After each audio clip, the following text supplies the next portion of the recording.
everyone, and welcome to the Rescue Dog Pod, the show where we share inspiring stories, shine a light on global rescue efforts, and celebrate the incredible people behind the mission to save dogs in need. I'm your host, Helen Summerfield-Brown, President and founder of Stray Dog Support, and I want to thank you all for tuning in today. Whether you're listening on your morning walk or afternoon walk, wherever you are, driving to work, driving home from work, or just relaxing at home with your own rescue pup, we're really grateful to have you here as part of our rescue community. Today, I'm thrilled to welcome a truly special guest and a dear friend of mine, Lori Kalef, the Director of Programs at SPCA International. Boy, I had to put my teeth back in to say that. SPCA International. And just a little bit about Lori. Lori says she has the best job ever, and it's easy to see why. From the moment she toddled across the street at age 2 to pet her neighbour's dog, animals have been at the heart of her life. Over the years, she's worked as a veterinary assistant, managed at an animal hospital, and dedicated herself to saving countless unwanted animals. Oh, there's a phone in the background. As Director of Programs, Lori now leads rescue efforts around the globe and forges partnerships with shelters and rescue groups to save thousands of animals' lives. And she lives in Victoria, BC in Canada, and with her 3 beloved dogs, Ducky, Tabby, and Bojangles. Unless you've added more to the pack, you probably have. And so, Lori, welcome to the Rescue Dog Pod. It is such a pleasure to have you with us today. Oh, I have to tell you, Helen, that I've been looking forward to this all week. So the pleasure is all mine. I'm really excited to be here. Thank you. No, it's I you know how much I absolutely adore you, and I can't wait to dive into what you're doing at SPCA and some of the efforts you're doing. So I'll get stuck into it, and we're gonna talk about all the amazing things that you do. And we were just before this started, we were like, we love each other, we love you so much. And so everybody knows me, knows how much I adore Laurie, and I've been really wanting to get her on the show for a long time. So I'm just super chuffed that she's taken the time to talk to us. I know you've been really sick lately, so I hope you're feeling a whole lot better. I'm feeling a whole lot better now that I'm speaking with you. Ah, see? All right, that's $20. I'll put that in the mail. It might take a while, but I'll put $20 in the mail for you. So, as long so as long as it's US dollars. Oh yeah, because the exchange rate, right? So yeah, that is true. Yeah. No, it's in yes. So that'd be like 30. But hey, that's not a bad day. So let's get stuck into it. So let's talk a bit about SPC and SPC. I don't know why I'm having trouble saying that word. Am I like drunk or something? SPCA International. I've even spelt it out, and I still can't say it. So for those that are not familiar with it, what is SPCA International all about? Like, what is your mission in a nutshell? Yeah, thank you so much. And don't worry, everybody has problems saying it. It's the 2 vowels that are stuck next It to is each other. SPCA, Yeah. Specker, Specker. That's what we'll call it. We'll call it Specker. So I should start by saying what SPCA International stands for, what the acronym stands for SPCA, and that's the Society of Protection of Cruelty to Animals. And so you might notice that a lot of organizations have the same acronym, and most are not affiliated. We certainly aren't. We are not really considered an umbrella organization. But we work globally around the world to reduce the amount of animal suffering by collaborating with people who are like-minded and other nonprofit organizations. So we are strictly program-based. We don't have a brick and mortar except for our secret kennel in Iraq. I guess it's not so secret anymore. I just said that out Yeah, right. And your headquarters in New York, right? loud. We use it strictly for one of our programs. But we're a young organization. We're turning only 20 next year. And while we might seem so large in staff, we are quite small. And Mm. the way that we do things to be so big is by joining joining forces with, like I said, like-minded organizations such as yours to be able to do more work and to be able to fill in the gaps where it's needed. And so our organization was founded 20 years ago, almost 20 years ago, to be able to support smaller grassroots organizations around the globe who otherwise wouldn't get on the map. And it is a funding program, but we also help with other Mm-hmm. resources like legislation and veterinary supplies, advocacy work, disaster relief. There are a lot of sub menus within that program, but that's the program that it was founded on. And I'll let you speak a little bit because I can keep going on and on and No, I on. love it because, like, as people might know, that I mean, SPCA support our organisation, the Stray Dog Support Organisation, a lot with a lot of different programs, and we're going to sort of dive into some of those programs. But I think one of the things that you touched on, which is what I was going to ask you about, which was, a lot of people think that you are like the umbrella organisation of SPCA, but each SPCA, oh my goodness, I am going to have to just say SPECA or something. Each SPCA operates independently because there's so many different SPCAs out there. And how do you sort of, I mean, obviously people confuse you like that all the time, right? So Oh yeah, we get confused all the time. I think a lot of people also, think that we're all connected, especially across the United States. And so, and that's okay. We always make sure that we clarify, and we also get usually mistaken for that other bigger organization. right, and that's not With you guys, but another you can. vowel before the SPCA. You're Um, right. but but the truth is, while we're not affiliated, we work together. So Mhm. Mhm. if another organization, another SPCA would come to us with a need, Mhm. we're there to help. And I think what's unique about our organization and being international is that we are all about collaboration. And so, we recognize the fact that not everybody can do everything. And so by joining forces, we can. Yeah, we talk about that all the time, you and me, about how we are stronger together, and it's trying to find like-minded people to work on different projects together. Because there's a lot of each rescue that you work with have strengths in certain things, and you really help there with the backbone of trying to support things with like the financial, which is a huge part of it. But you really you are really amazing, and I know you work so hard at trying to bring a lot of different organisations together because that's where we're the strongest. And if anyone doesn't know me, I always call Lori like my Rolodex. I know I'm old school, I'm old, right? I know people are like going, what's a Rolodex?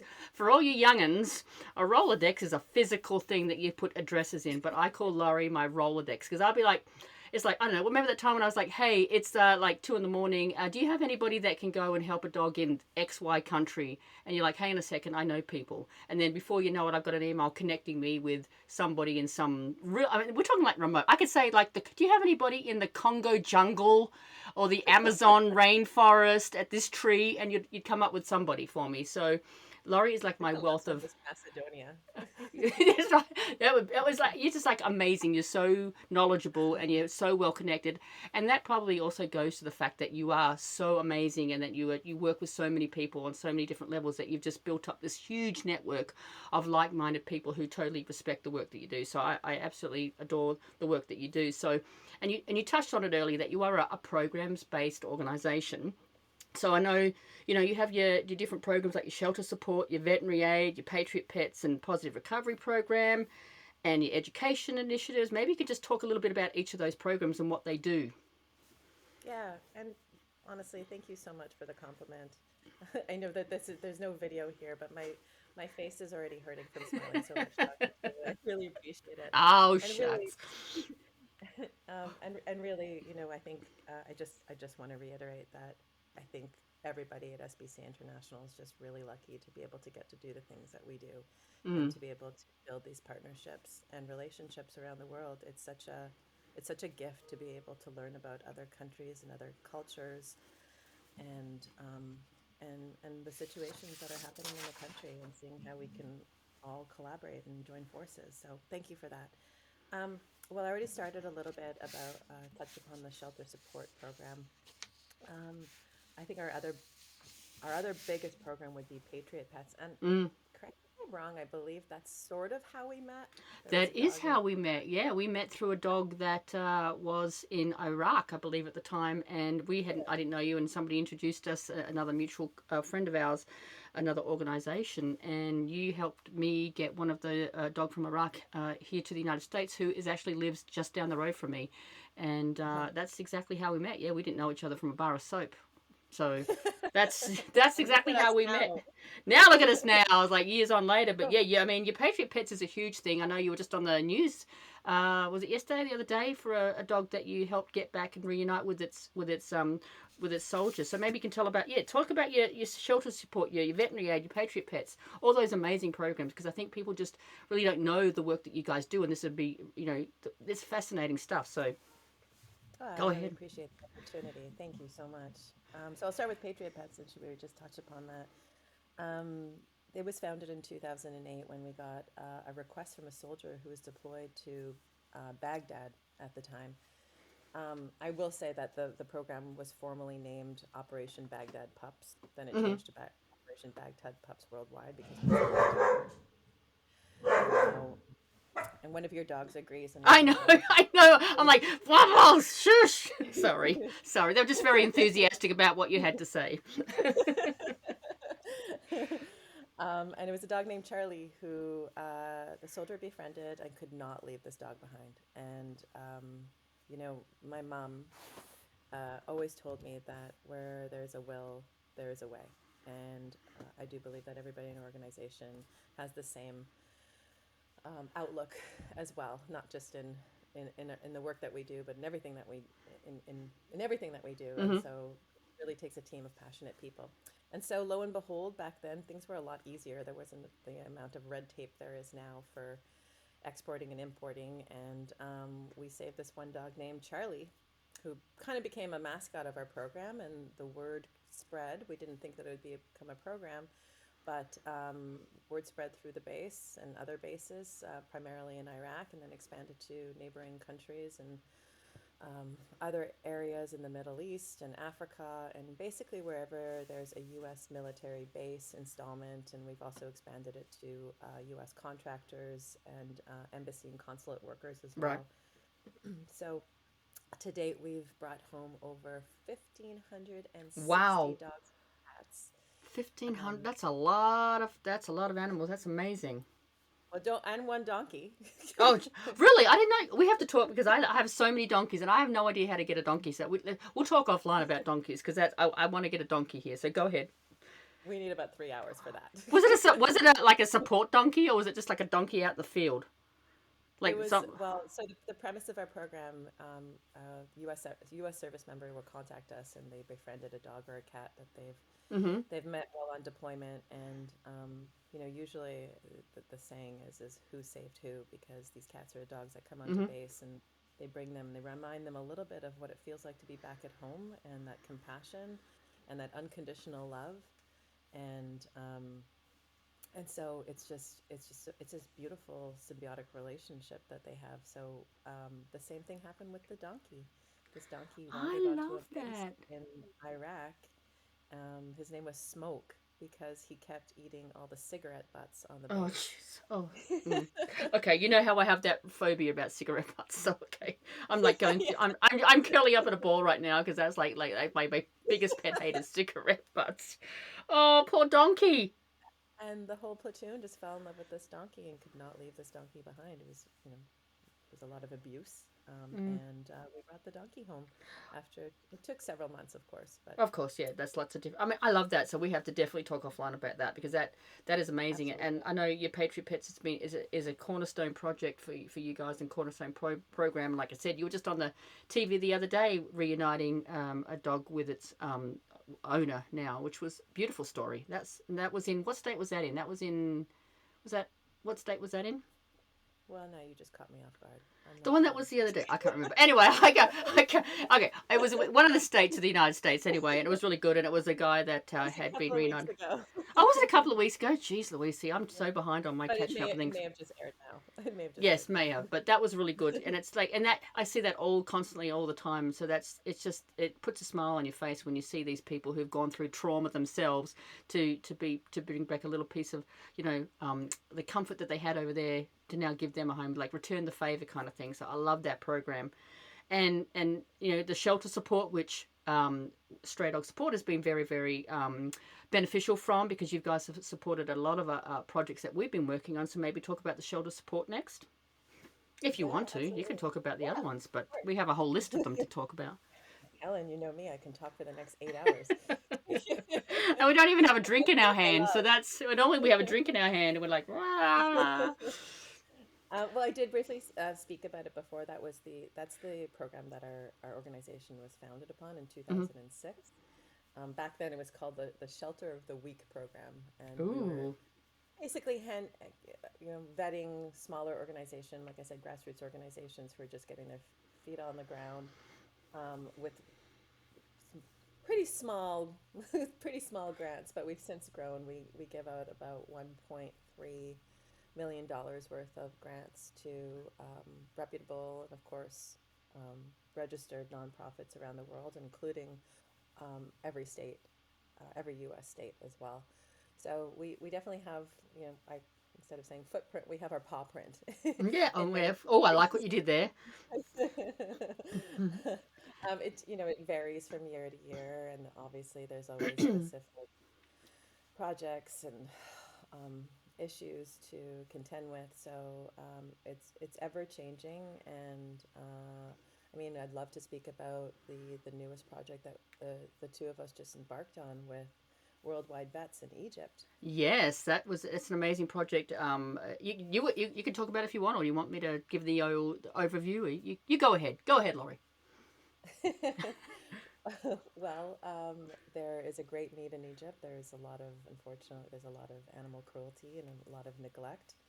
And I think, Helen, you can probably agree that the countries that we work in and visit, people always say, oh, wow, you get to go to these places. But the reason that we work in these countries and go to these Mm, places is there's a because big need. there's a big need for the animals. So it's Yeah. always, it's tough. Yeah, and vetting is one of the hugest problems is trying to, get a consistent vetting protocol. I mean, you and I work in countries where the baseline of vetting is a lot different to what we would have here, but we're trying to bring a little bit more consistency into our vetting with these animals. And with your support, here I go. Here, Laurie, tell us about it. And here I am taking over, but No, but it's like in we speak partnership with organically. it is in partnership with Worldwide Vets. We're really just trying to have them go in and help us with the vetting of our animals, and they're in the process of setting up a clinic in Egypt.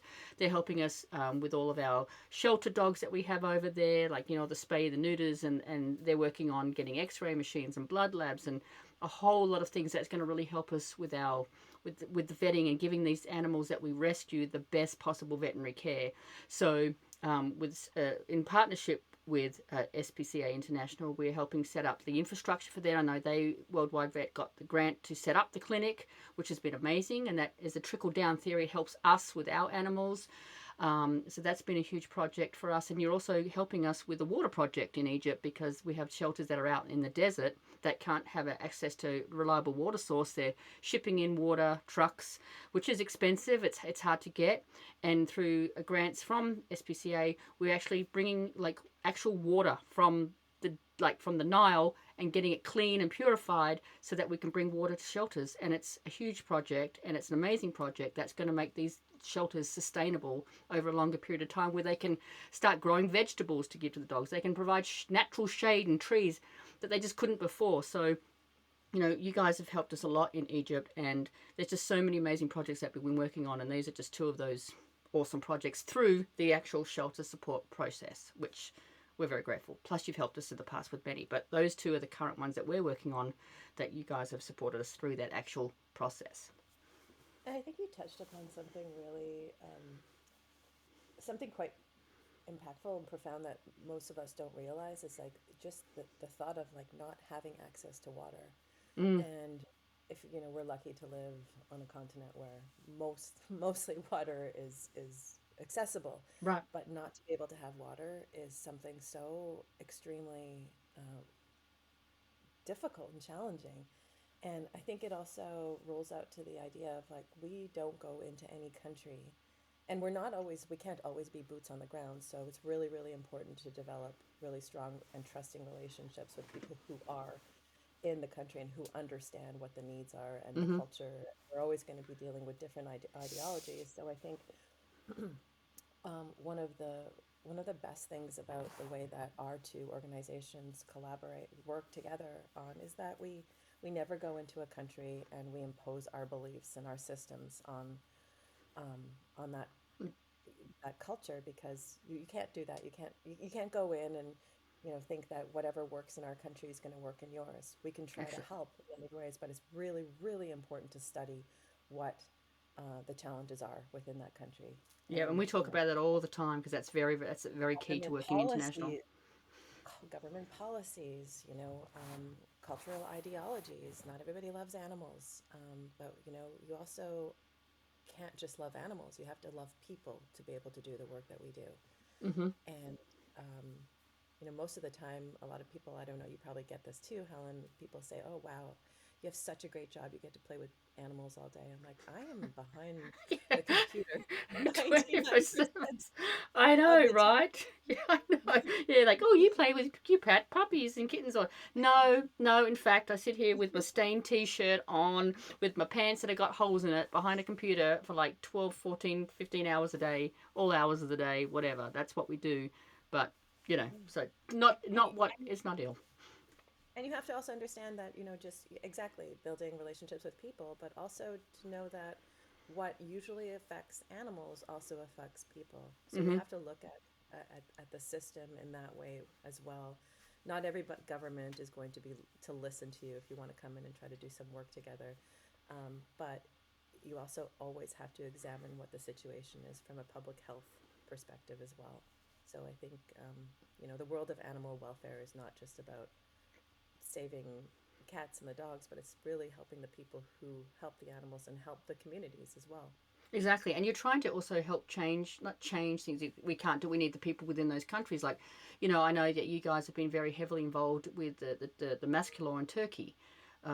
Maybe you can give us an update on where you guys are at with that, because we went to the rally in New York, which was really great. But sort of what's the update on that, or can you maybe tell people a little bit about that and how you're sort of working on that? Yeah, that's a sad situation. Unfortunately, it's quite common in many countries that we don't know about.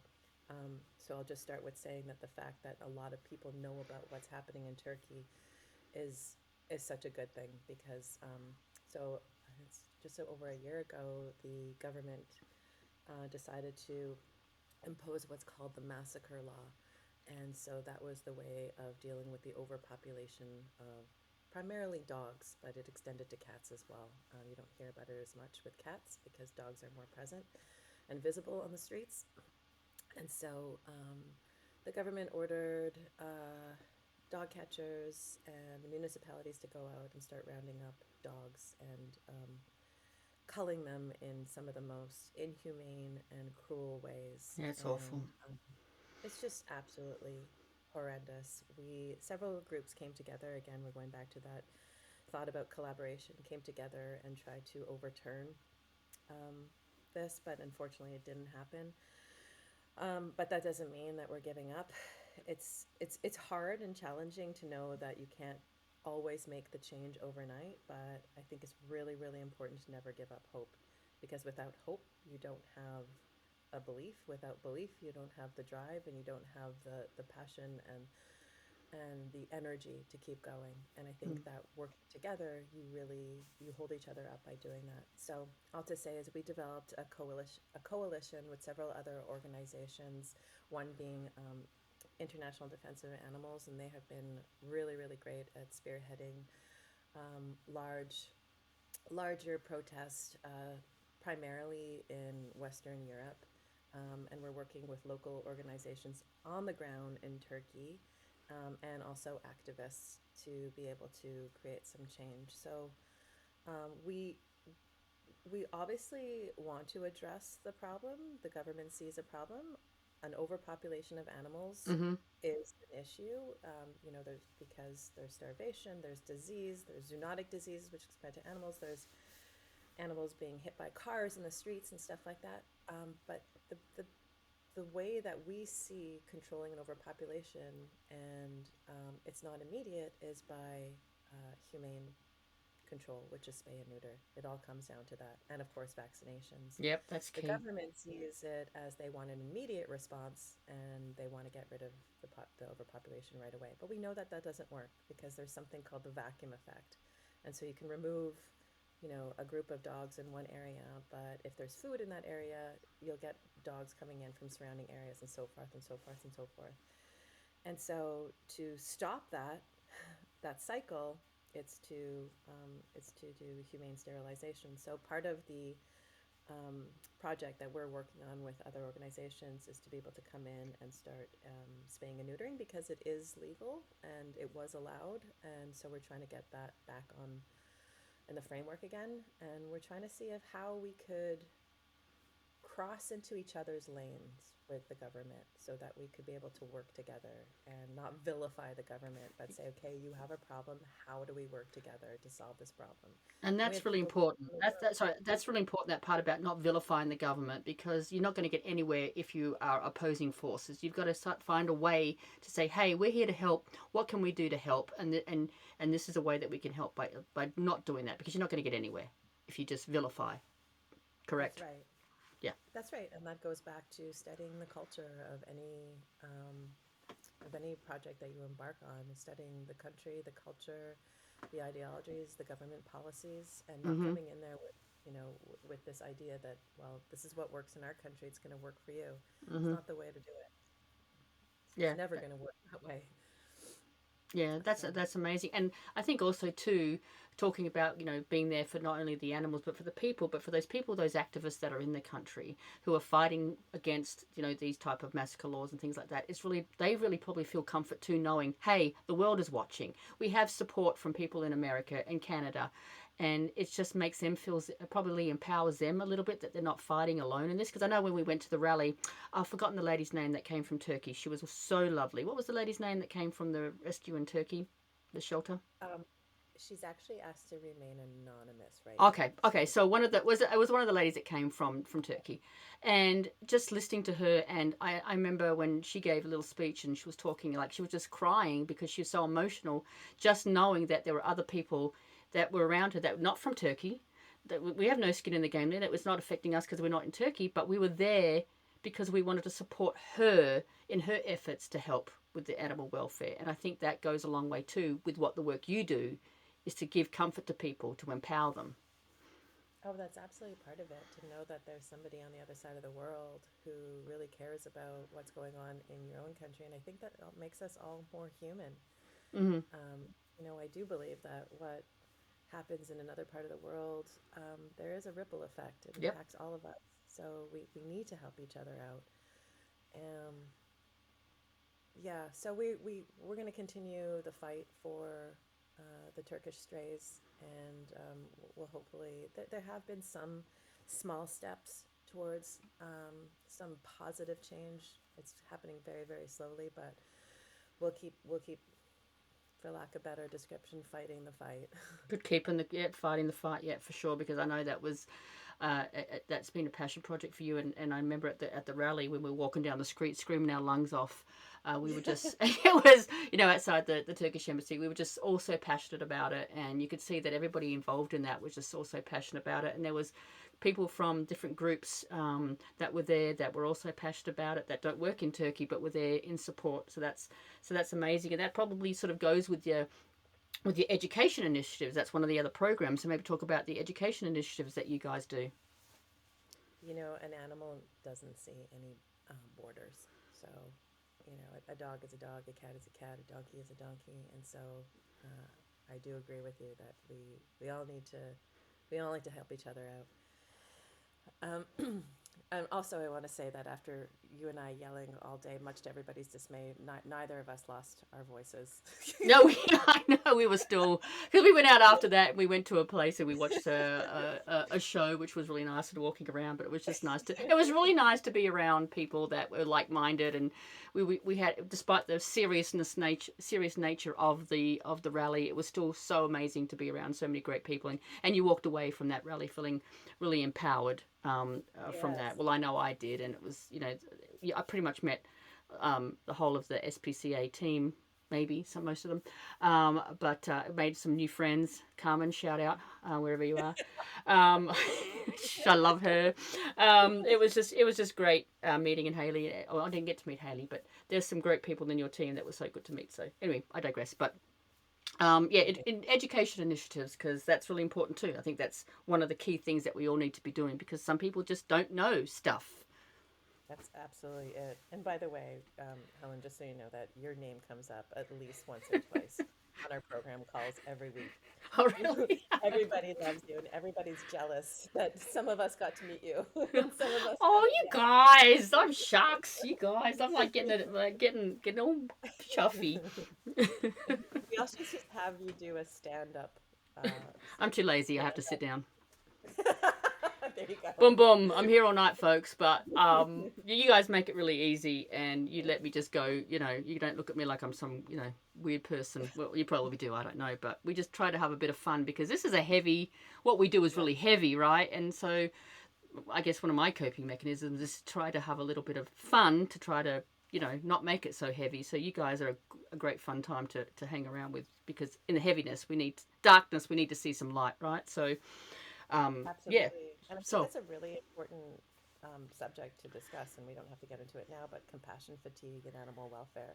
It's huge, oh so yeah, we yeah. want Yeah, and we're talk doing a about. show on that in a couple of weeks. We've got a doctor coming on, a lady coming on who teaches at the Compassion Fatigue Project, and we're going to be doing a whole podcast on compassion fatigue. I talked with her yesterday, and every time she says something, I'm nodding my head, going, "Yep, that's me. Yep, that's me. Yep, that's me." And so it's a huge thing, and that's why I really wanted to talk on that.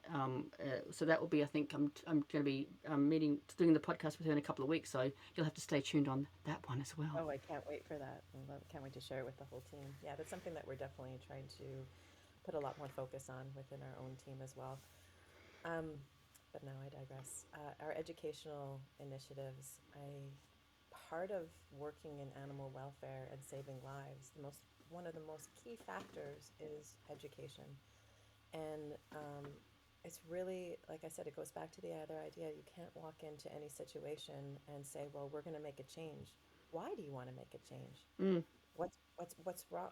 What's going on here? And you can't take it for granted that people are always going to understand. They've grown up with different cultural values, a different education system, different languages, and an overall different um, habitat for animals around the right. world. Mhm. And Mhm. so um, I'll give one example. About 8 or 9, well, I guess it's about a decade ago now. We have incredible partners in Tanzania, and one of their biggest initiatives, and I know that this might be hard to hear for some people, but there are a lot of working donkeys in Tanzania. Mhm. Uh, we're talking about a country that doesn't have a lot of money, doesn't have a lot of food, and of course, water is also quite scarce as well. And so instead of saying, okay, well, don't use these donkeys as working donkeys and working them hard all day, they have incredible initiatives that we support as well that to educate the communities on how to take care of your donkey and what that looks like. And it's amazing the way that the communities just drink it in and Mm. want to learn and want to know. And because it's they need their donkeys, but they also want to know how to look after them so that they have a longer lifespan and that they're cared for. So the other thing too is, and I know it's not sexy, it's probably the least sexiest of our attempts for fundraising is going back to the spay and neuter, because when you look at the overpopulations around around the world, it all filters and trickles down to control the population, which is spay and neuter, and it's not an immediate solution, but it's working on the cause, and it takes years and years and years, depending on where you are. Yeah. So education about the importance of spay and neuter and disease control, which is vaccinations, is something that we really put a lot of focus on in the work that we do. Um, I'm going to give another example. We have been collaborating with an organization called Clean Futures Fund, who um, saw the need for the, and many people probably don't know this, but there are descendants of dogs left behind after the Chernobyl nuclear disaster of 1986. And when we first started this project in 2017, there were close to 1,000 dogs roaming around the 30-kilometer uh, zone in The Chernobyl. And exclusion so zone where you can't go in. Yep. exclusion zone. Sorry, my brain just shut off for a second. That's okay. The It's space, Friday. yeah, like the zappy zappy zone around the Chernobyl disaster. Yeah, Yeah. it's probably also because I was going back and forth for 3 years, so maybe there's a Yeah, little maybe overlap. some it's messed with your brain. I know because that's how I was like I was so jealous. I really wanted to go with you one of those trips, but it's a bit dangerous now. But yeah, go ahead. Yeah, well, hopefully in the future, because there's maintenance going on still, and our partners are still going once or twice a year. Um, Shout out to Dr. Betts, who leads that initiative for Clean Futures Funds. She also has an organization called Visiting Vets International. And so on year three, because it was a more condensed, sort of controlled population, we were able to spay and neuter close to 90% of the population, which is considered, in our terms, a 100% success. So there were no more dogs having dogs, and now they're living a good life. They have a feeding program. They're getting vaccinated, and that is a great example of how to control an overpopulation. And That so is it can be, amazing. yeah. That's amazing. Can I ask a quick question? Because from my personal knowledge, with the dogs that you were seeing out there in that area, were there like many like with like medical issues other than like tumors or anything like that, or you weren't really seeing any of that, or you don't? What was the health of the dogs out there? Because people always say, well, they're probably poisoned with radiation. They probably got tumors and cancer and. It was so we placed very very tiny dosimeters in their ear tags. That was a Mm-hmm. ear tags are used to indicate that they have been spayed or, well, spayed, neutered, treated, as we say, vaccinated as well. Mm-hmm. So I had little dosimeters, and I will say that after multiple years of study, there weren't a lot of issues. The biggest one was surface contamination, Okay. and this is something that it sounds almost unbelievable, but so on their paws and in their fur, but if you just use a little soap and water, the contamination washes off. The radiation Interesting. washes off. So there was Yeah. like no two-headed dogs running around or anything like that. It was all pretty much Not normal not dog. at this point. Not at this point, but shortly after the disaster, there were some um, quite gnarly cases. Yeah, I can imagine. Yeah, Yeah, the obviously poor we weren't things. there. And Yeah. I love that, and that's a good example of starting a program, maintaining it so it's like there's longevity, and that's one of your goals. I know of your organisation is to do programs that have longevity, that have a long-term sustainable project that can benefit over a long period of time, right? And that's, you know, we try to do that as well as like do initiatives that can help and make an impact over the long term, not just in a not just a short thing and that's done. It's like sustainability is key, right? Absolutely.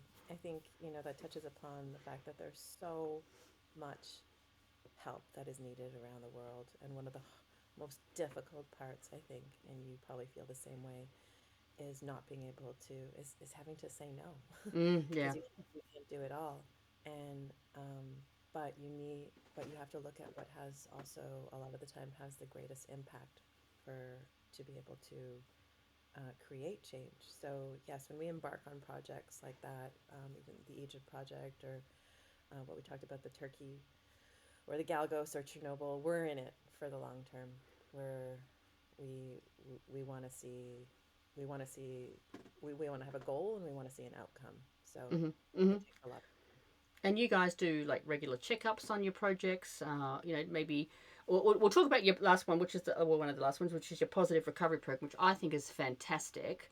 Maybe you can just touch on what that is, because I think that's a great initiative. Yeah, thank you so much, and I think that you're going to have our program manager on as well. So I Yes, I would will. love to talk to her about that because I think it's really, really important. It's really, really needed, especially now. So I just think it's a fantastic project. It's amazing. It's our one of our newest programs, and like many things happen in animal welfare, it happened organically. So I have to go back to the story of how we found out about this initiative. Um, I was in Guantanamo Bay, Gitmo. Ooh. We were doing a Not as stingray. an inmate. Wait, let's clarify that Not you were as an visiting. inmate, Right, no. okay, okay, because people are going, what? Well, we joke about it because Serena, who is our program manager, we always say we met at Gitmo. Just good conversation piece. But she's a veterinary technician as well, and she was volunteering for. We were working on a project. It was close to 7 years to spay and neuter the overpopulation of the cats on base. And we found out about what she started. It was her own organization at the time called Positive Recovery, PAWS, And basically, she saw the need for people, what the biggest barrier for people who were looking to get into treatment, to go into recovery, or victims of domestic violence was their animal. That they didn't have a placement for their animal, they didn't have anywhere to go, and so the biggest barrier was finding a trusting place. And so this is primarily a foster-based network that we use. It's originated in Denver, Denver, Colorado, and we're working on expanding that to other states. But it's crisis fostering for people who need to go into either asylum or need to go into or would like to go into treatment. So we take care of their dogs or cats. I know when I first met Serena, she had 8 tarantulas in her house Oh. that she was looking after as well. But this really helps to give, our motto is to give a new leash on life for both the individuals and the animals. And a I lot of think these it's great. people, thank you. A lot of these people are living on the streets, and I think slowly by surely we're removing the stigma, because there can be a lot of judgment, but you don't know, you lose your job, you have one bad choice and you end up on the streets, and Yeah. it's Yeah, beautiful I to agree. see. I agree. I mean, Yeah. it's like people don't know people's backstories on the street, and there's just so many people that just need a little temporary help to be able to get back on Yeah. their feet. And these people don't want to give up their animals. And like you said, if you're in an abusive relationship, you're not going to go to a place because you can't take your animal with you. I mean, that shouldn't stop you from trying to get out of that situation. And this is just like that temporary bridge gap to be able to help. And I've seen the videos of when the owners getting reunited with their dog, and just the pure joy from both the owner and the dog. I mean, it's like tearjerker. So if you haven't seen the videos, go onto SPCA International's page and you can see some of the stories. It's really, really amazing. And I encourage you. Did you say it's only in the Denver area right now, Colorado, or you've got it in other areas, just in case people want to say, hey, I'd be interested in being a foster for that program? Absolutely, reach out to us. We've just expanded to New York. We are in the process of expanding to Oregon as well. But if somebody wants to be a foster anywhere in the Mm-hmm. United States, again, I'm going to use the word collaboration, but we work with other organizations as well who are always in search of a greater foster care. There's such a need for foster. There is a huge need foster. for fostering. Fostering saves So lives please because reach out. Please reach yes, out, no matter absolutely. who But you are. exactly, and I think that having a program like this where people can just take care of somebody's pet for a little while the owner gets the help that they need is truly, truly an outstanding program. And I encourage everybody to go check this program out. Foster, you can also donate to them as well, because obviously they need help with food and things like that for the animals, and it's a great project. So. In addition to that, you work on some other projects. Now, I don't know if you can talk about the mobile van that you just got, which was a huge thing.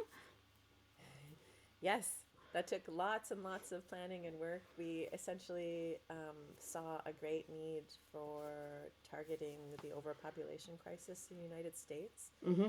California and Texas are always in a tie with being the highest euthanasia states. Um, and one of the problems that we want to combat is that the access to spay and neuter. And so we repurposed a very large trailer into a spay and neuter and veterinary services mobile clinic. So we're bringing that to California. There's always a little bit of a delay on things, but hopefully within the next couple of weeks. And we're going to be working with several partners in the California area to target, number one, the extended lists that a lot of shelters have where Mm-hmm. they can't get animals adopted out. They're in crisis because there aren't enough veterinarians and to be able to spay and neuter. And so we're going to target that. And it's 2-tier. We're also going to help with low income families who can't afford spay and neuter. And and honestly, that's a good thing to talk about. Is that there are so many people out there that can't afford to get their animals, spayed and neutered, and that then creates a different that can it escalates that overbreeding, and so this mobile clinic, will you have vets, or are you going to be utilizing vets that are in the state, or are you bringing vets with you? How does that look like? Yeah, so it's we're looking at it's probably going to evolve in the next year. But for now, we're going to be working with established 501c3 organizations who have their own veterinary team. And we'll probably supplement with veterinary technicians or assistants as well. But essentially, they'll have their own veterinary team, but they just don't have the place to do it. Right. Well, look, I know you've been talking about this for long, and I know Owen. Also, if Owen's listening, love Owen. Met him at the Vegas, the Humane World for Animals conference in Vegas, and we had a blast. And he is also. Everybody loves Oh Owen. God, I love Owen, and like we all shit. We remember when we went out for dinner. This is a side note. We all went out for dinner to this vegan restaurant because vegans. And the three of us had vegan milkshakes. Somebody had a glass of wine, Lori, but we fell in love. We what was it? We bonded over our love for vegan milkshakes. So Owen They is were amazing. tasty. I did taste it. It was good, wasn't it? It was amazing, and it was great. Again, that was another thing. Is like just meeting the team. Owen was fantastic, and the Man of Mystery going down the elevator. I know people are going, "What are you talking about, Man of Mystery?" You had to be there, but it was really fun, and it was, and Owen was a good time. Such a nice man. Anyway, again, see, I digress. I'm like, Shout out to and Sabrina. Sabrina. Who doesn't love We Sabrina? want to Sabrina. steal her. No, take it back, Sabrina. If you're listening, you're not going anywhere. She's mine, mine. So okay, so what are some other? Can I ask you about because being from Australia, being from Perth, Australia, you have the kangaroo thing. What's the kangaroo thing? I have to ask you about the kangaroo thing. Tell us about that because that's close to my heart because it's Australia. Yeah, so this is one of the advocacy programs we're working on with Animal Wellness Action, actually. So probably not a lot of people knew this or know this, is that a lot of bigger um, companies, sports, I guess sports gear Companies. companies use kangaroos for their shoes. Yeah, So horrifying. basically, it's horrifying. It's absolutely horrifying. So we've been working together with our partners in Animal Wellness Action for a number of years to change that, and it's been quite successful. They stopped. A lot of the companies stopped using kangaroos for shoes. So See, um, and that is amazing. That is it. That is the product of collaboration, putting pressure on in a way that makes sense. And from an Australian who loves kangaroos. I mean, first of all, you know how like in America they have the bald eagle. I don't know what's the animal of Canada. Is it a beaver? Is that the thing? I don't know. beaver or moose. I think it's the Beaver or beaver. moose, right? I should Like know this. I know you should. You failed miserably. Like in Australia, we have our coat of arms. And it has an emu on one side and a kangaroo on another. I have no idea why we hurt our national emblem. Makes no sense to me. Yes, I know there's a lot of kangaroos, just like there's a lot of deers here. But to put them on your sneakers, oh man. So I'm always Well, checking my shoes, making sure I'm not buying anything with leather in or any kangaroo stuff. I hope we one day live in a world where we say that across the whole world. And why do we have to hurt any animals? Thank you. Exactly. This is why I love you because it's true. Like we do not need to hurt animals. There is alternatives, and Yeah. it one day that is like my utopia is to say one day we don't need to do this. So yeah, I love that project, and from an Australian, I appreciate that you did that for the kangaroos for Skippy. Now, growing up, I used to watch a show called Skippy, so people know who's from Australia know who Skippy is. You probably don't know who it is, but it was a very famous show where Skippy would always find danger, and he'd always be the one that would find the helicopter that crashed, the boy that fell in the ravine, and he would do this like, and then it would be like, Skippy, where is it? And Skippy would lead you to the injured person. So kangaroos are amazing, just He's like the FYI. littlest hobo here. Is it Lilith He's who? like the littlest hobo, this husky dog. Oh, that's a Yeah. Canadian thing. Canadians would know that. Yeah. What was his name? And his name was Hobo. Yeah, I think, yeah. Somebody's gonna be googling it now. No, Helen, He's it's the in littlest Glory, hobo. something like that. Are you like just googling it now, Siri? What's the Yeah, little I have the Hobo? theme song in my head. I know. What's the okay? Sing me the theme song. Go on. Oh, you don't want me to sing. I mean, I think you're going to lose a lot of supporters, if the best way to Well, say the Skippy one was Skippy, Skippy, Skippy, the bush kangaroo, Skippy, Skippy, Skippy, a friend Oh, loving your true, or dogs something like will that. like your singing. I know, Yeah. right? Thanks, Wobbles. Thanks, Wobbles. That's my Thanks, Wobbles, for that. So, what other projects are you working on besides, um, saving Skippy? Well, another big one that we've been working on for a number of years are the galgos in Spain, Oh, um, I knew you which were are going to known go as there. yeah, Makes me for so those sad. who, it's so sad. They're the Spanish greyhounds. There's an age-old tradition of hunting hare with Spanish greyhounds, known as the galgos. They're a little bit different than what we know as the American greyhound, but they are just still as gentle and soft in nature and such sweet dogs. And the tradition is to run these galgos in their training sessions at 60 kilometers an hour. Sorry, I'm speaking Your in conversion, everyone's kilometers. converting to miles per hour. Don't ask me to convert it. I'm terrible at math. But it's, in kilometers, 60 kilometers. And tying them behind the back of a truck. And they're known to starve them so that they get hungry to be able to do the hair coursing. And the real awful part is that when the hunting season ends in February, they discard the galgos in the most cruel ways, and it's believed to be that if they suffer more, the more prosperous their next season will be. And it's changed a little bit because there's been a big educational campaign around it, specifically in Spain and surrounding countries. Um, but when we were there many years ago, well, several years ago, and we're still working on it. We're going back in at the beginning of next year. They would throw them down wells. They would hang them from their necks for days on end, so that they would die a slow and painful death. And the issue is that the governments don't recognize Spanish greyhounds, galgos, as sentient beings. They're classified as hunting tools, so they have no Really? rights. I did not know that. And So that's amazing. we've been working on trying to change that. We actually have a petition on our website that anybody is welcome to go sign. I encourage people to go sign. Um, so we are trying to find different ways in, and this goes back to what we were speaking about before. And how do you work with the government if they're not willing to listen to you? So now we're trying to find other steps to facilitate change.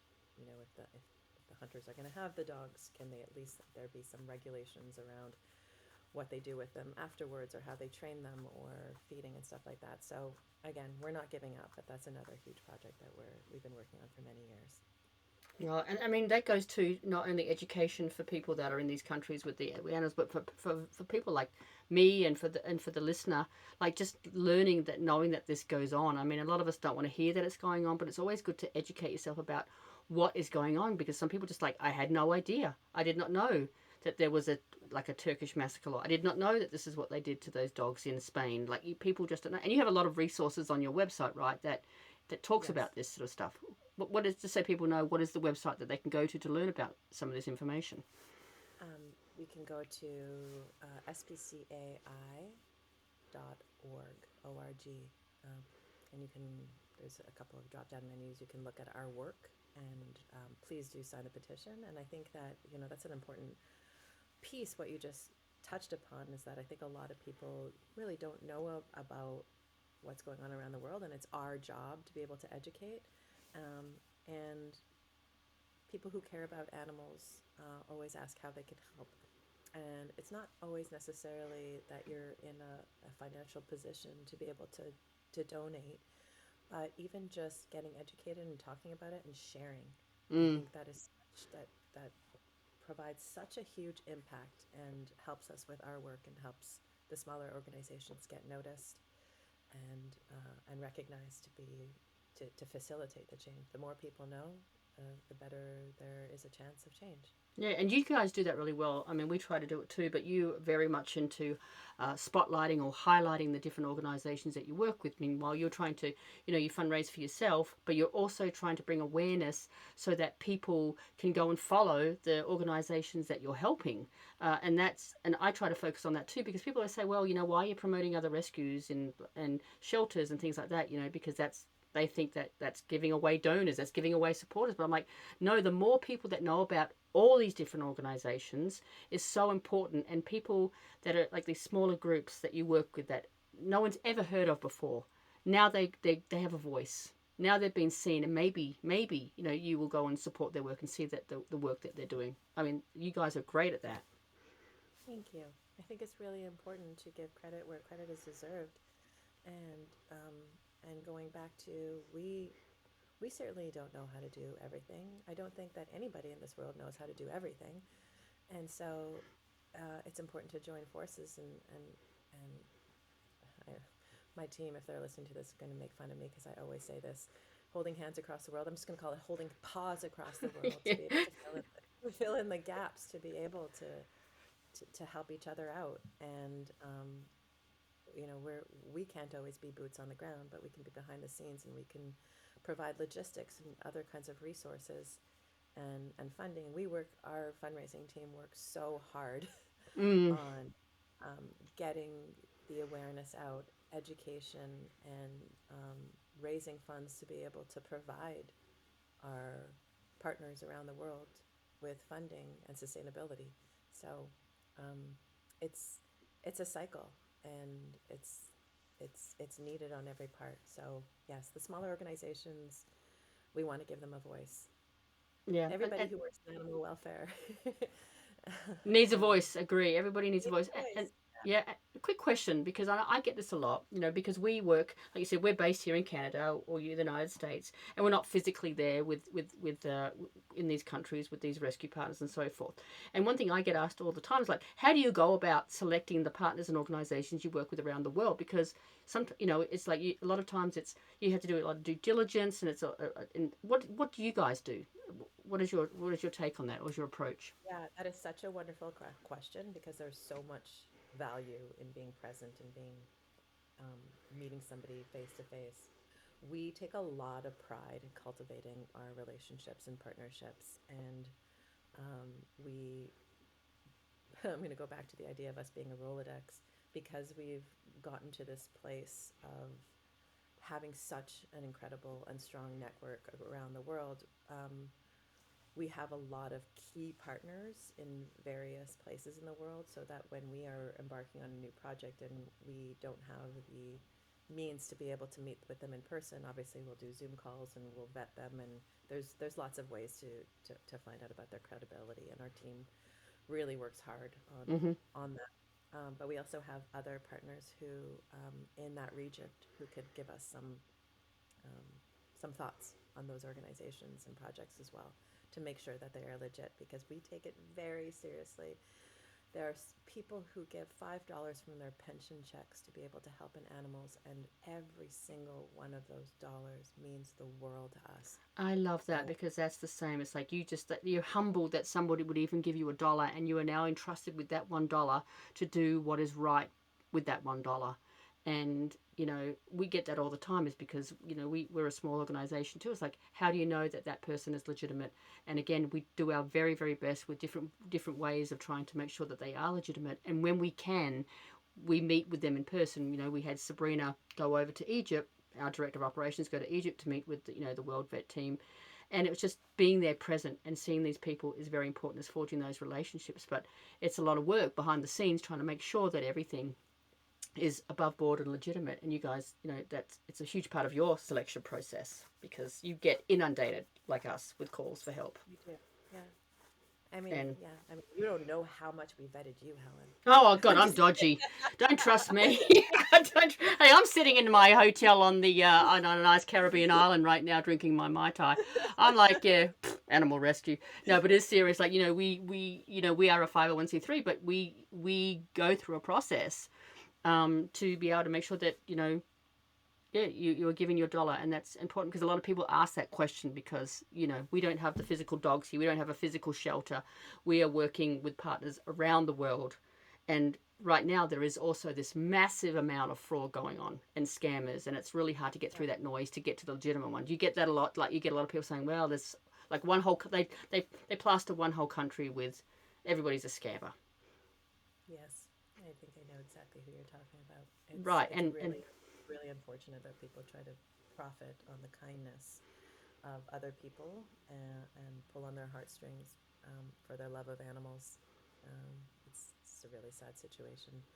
Um, but we work together. We can inform each other and really get to the bottom of it and try to stop it. yeah, and would you find that is that one of the biggest challenges that you face in this line of work? Like, what do you find is one of the biggest challenges right now? Mm, not be able to do it all. Yeah, saying no. I know that's hard, isn't it? Saying no is hard. Yeah, yeah. Because there I is think such a need, right? there's such a need. I think I don't. I never talk about politics, Mm. but I do think that the world is in a precarious state at the moment, and I'd love to be able to work together and to go back to there's this thought process, and I have a drop down menu right now going, but you know there's a lot of bad in this world, but I'm also reminded every single day that there's more good than bad. And I think it's really important to keep that philosophy going because um, you focus on the good and you find the good in people and you find the good in organizations who are doing so much work, and you can get over those challenges and can work together, and you can find those people who are not the good ones, Right. and and and do something about it. So that is definitely one of the biggest challenges. But I think that really it's the state of the world, and I think we're all a little bit worried about where our next paychecks are coming from and sustainability. So I think that's the biggest challenge at the moment is making sure that we can always have enough funds and resources to be able to keep the work going. Yep, that's agreed. I think I see so many rescues right now just saying, yeah, we're going to have to close down because we just don't have the ability to sustain this anymore because there's such a the need is outgrowing what we can cater for, and saying no is hard. Like I'm a bleeding heart, you're a bleeding heart, and it's just really hard to say no. And every morning you wake up and you just like you try to go into the day positive, but it is hard. And at the end of the day, I try to look back and go, okay, I did what I could today, and I'm going to cut myself some slack because I've done what I can because it is sometimes it's in a dark place, but then there are some things that we can celebrate. There is light, there is some happiness, and you just have to try to find that.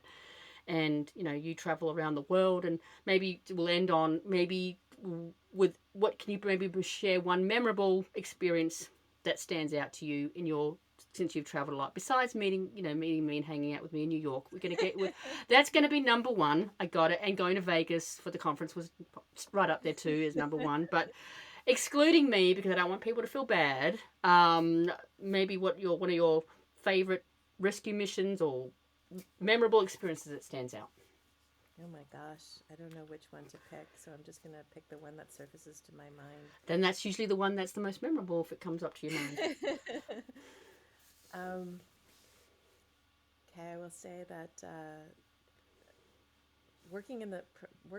we do a lot of work in the Middle East. I love the Middle East so much, and I think that a lot of people feel like there's this idea that when you travel to certain parts of the Middle East, it can be a scary place, and of Hmm. course it is. But don't always believe what you see on the Right. news.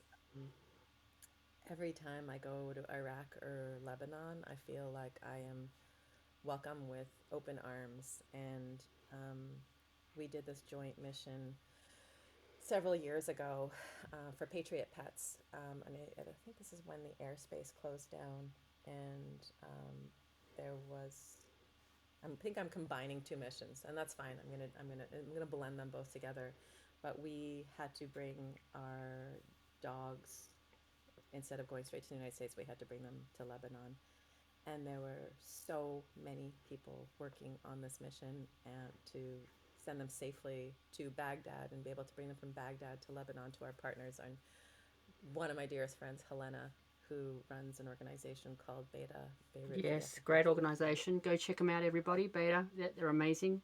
Go ahead. They are absolutely amazing. And they have over 1,000 dogs. And it wasn't without even, and this is just like, this is just an example of when you create a strong, trusting relationship and partnership, when you call upon someone for help as well, there isn't even a question about it. It was a yes. And we flew all our dogs over to Lebanon and then sent over a team to Lebanon. And one by one, we all left carrying, I think that was a time, close to 50 dogs belonging to U.S. service members and being Wow. able to reunite them with their service members. I mean, I think I didn't know how much tears that one person can produce. There's probably exhaustion and just happiness, and oh my goodness, I can't imagine that I couldn't imagine. And I also have to say that this was, I didn't travel to the West Bank, but last year we brought in 70 dogs from the West Bank when the war broke out, after the war broke out in the sanctuary. And the founder of the organization, who is also a dear friend, was unable to go back and forth anymore. And through a friend and another friend, he called upon us to say, like, can you help us? And going back to the, well, there's a will, there's a way. And we counted, it was, I think, just over 100 people who got involved in this mission. And my team will laugh at me. I hate this word pivot, but there was a different pivot every day. Right, and that's how you have to be in this thing. It's like there's always something. There's always something that happens. It's Things like, are going to change. oh my You goodness, can't was just that? put a dog on a flight, but yeah, Yeah, it's very you hard. gotta be like prepared to just like pivot, like you said, pivot and move. But that was at the start of the hostilities, right? So that was right in the thick Yeah, of things. Yeah, and they're all got homes, and I know you were working long hours at the facility once they arrived here, right? You were long hours. I remember messaging you, and you were yes, still you working. were you were my lifeline. Thank you. I know because there's been a few times where I'm like, I see what you guys are doing, and I'll be like, Laurie, are you okay? Are you okay, Laurie? I'm like here to And talk if also you to need. find a 747, repurpose 747 to land and pick up 70 dogs. Yeah, I mean, how do you do that? I mean, the things that you guys do. I mean, I know that one of those other big missions that was quite a long thing, but we won't talk about that one. But the work that you do, like I just like see like going, I can see Laurie's hair's falling out. She's like working to like. We laugh about when we're trying to set up Taking my meetings. omegas. Yeah, we're trying to set up meetings. Like, no, because I've got this, that. I've got three. I've been up since 3 a.m. I've been up since 4 a.m. I've been doing during the night because we work so globally that you things happen and our times.